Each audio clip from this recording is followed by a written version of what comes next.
68సారి రేవంత్ రెడ్డి ఒక లిస్టు పట్టుకొని ఢిల్లీకి పోతున్నాడు. ఢిల్లీకి పోయి ఆ లిస్టు ఢిల్లీ హైకమాండ్ టేబుల్ మీద పెట్టి రేవంత్ రెడ్డి ఎక్స్ప్లెయిన్ చేస్తాడు.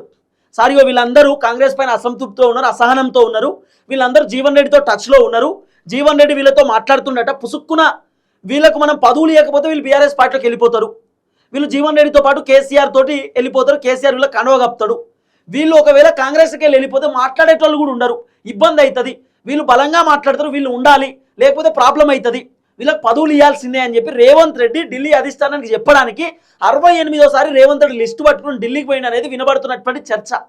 ఇప్పుడు కాంగ్రెస్ పార్టీలో ఎమ్మెల్యేలు, ఎంపీలు, మంత్రులు, ఎమ్మెల్సీల కంటే ఎక్కువ దాంట్లో ఉన్నటువంటి లీడర్లే మాట్లాడతారు. ఇప్పుడు గజ్జల కాంతమన్ ఉన్నాడు, ఇంకా 2-3 లీడర్, చెనగాని దయాకర్ అని ఉన్నాడు, ఇట్లా మాట్లాడుకుంటూ పోతే చాలామంది లీడర్లు కొంతమంది ఉన్నారు. వీళ్ళందరూ బలంగా మాట్లాడేటటువంటి వ్యక్తి ఇందిరా శోభనకు ఉన్నది, వీళ్ళందరూ కూడా బలంగా మాట్లాడతారు. సంధ్యారెడ్డి ఎక్కడ ఉన్నది, వీళ్ళందరూ కూడా చాలా అద్భుతంగా మాట్లాడతారు. కాంగ్రెస్ని కాపాడడానికే ఉన్నారు వీళ్ళంతా, బలంగా మాట్లాడతారు. బీఆర్ఎస్ సంబంధించినటువంటి పార్టీని ప్రశ్నిస్తారు, తర్వాత బీఆర్ఎస్ పార్టీని క్వశ్చన్ చేస్తారు, బీజేపీ పార్టీని ప్రశ్నిస్తారు, ఉల్టా అయ్యా పాత ఏదైతే ప్రతిపక్ష పార్టీలు ఉంటాయో వాళ్ళని కడిగి పారేస్తారు వీళ్ళు. అదే ఎమ్మెల్యేలు, ఎంపీలు, మంత్రులు వీళ్ళు ఏం మాట్లాడరు. రేవంత్ రెడ్డిని బీఆర్ఎస్ వాళ్ళు తిట్టినా, రేవంత్ రెడ్డిని బీజేపీ వాళ్ళు తిట్టినా ఒక్క ఎమ్మెల్యే సపోర్ట్ చేయడు, ఒక్క మంత్రి సపోర్ట్ చేయడు, అందరు గప్చుప్. కానీ ఈ లీడర్లు మాత్రమే, అంటే సంధ్యారెడ్డి అక్క, లేకపోతే చెనగాని దయాకరు, లేకపోతే గజల కాంతమన్న, ఇట్లా మాట్లాడుకుంటూ పోతే 2-3 లీడర్ చాలా బలంగా మాట్లాడేటటువంటి వ్యక్తులు ఉన్నారు. సో వీళ్ళని కాపాడుకోవాలి. ఒకవేళ వీళ్ళు కనుక పార్టీలు మారితే ఇబ్బంది అవుతుంది, ఇది రేవంత్ రెడ్డికి అర్థమైపోయింది. కాబట్టి సుమారు 15 మంది కాంగ్రెస్ పార్టీకి రాజీనామా చేయడానికి సిద్ధమవుతున్నట. ఎందుకంటే రేవంత్ రెడ్డి వాళ్ళకేం పదవులు ఇస్తలేడు. ఇప్పుడు ఇన్ని రోజులేమో కాంగ్రెస్ అధికారంలోకి రావడానికి ఒరిజినల్ కాంగ్రెస్ పార్టీ లీడర్లు పనికొచ్చిరు, కాంగ్రెస్ పార్టీ లీడర్లు పాదయాత్ర చేసిరు, గట్టిగా తిరిగిరు గ్రౌండ్లో, అలాగే ప్రెస్ మీట్ పెట్టిరు, మీడియా ముందు మాట్లాడిరు, ప్రతిపక్ష పార్టీలను కడిగి పారేస్తారు, అన్నీ చేస్తున్నారు.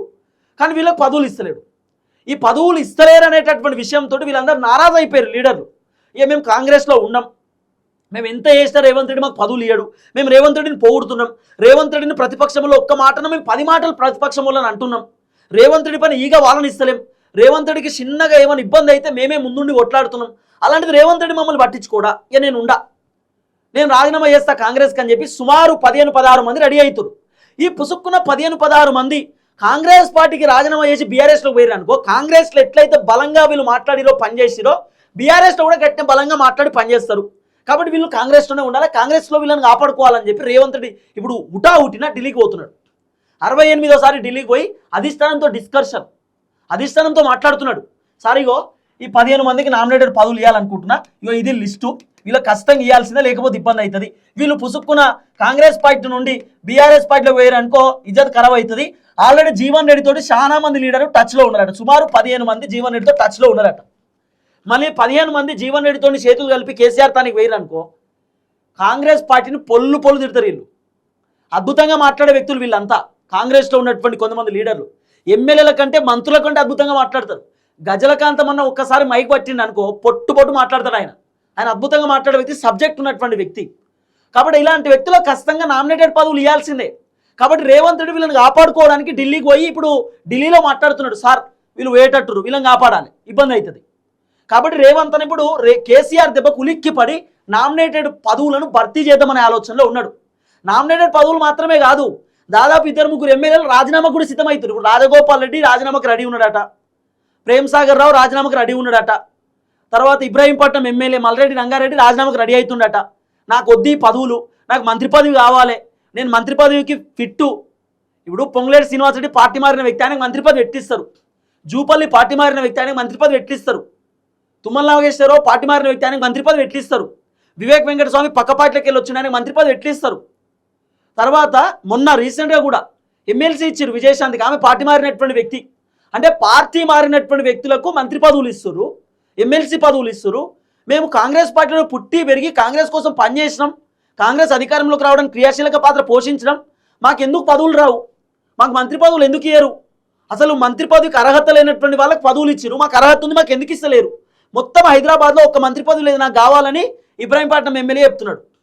రాజగోపాల్ రెడ్డి ఏమో భువనగిరిలో చామల కిరణ్ కుమార్ రెడ్డిని గెలిపించుకుంటే నాకు మంత్రి పదవి ఇస్తా అన్నారు, ఆయన గెలిచిండు, నాకు ఎందుకు ఇస్తలేరు అని చెప్పి రాజగోపాల్ రెడ్డి.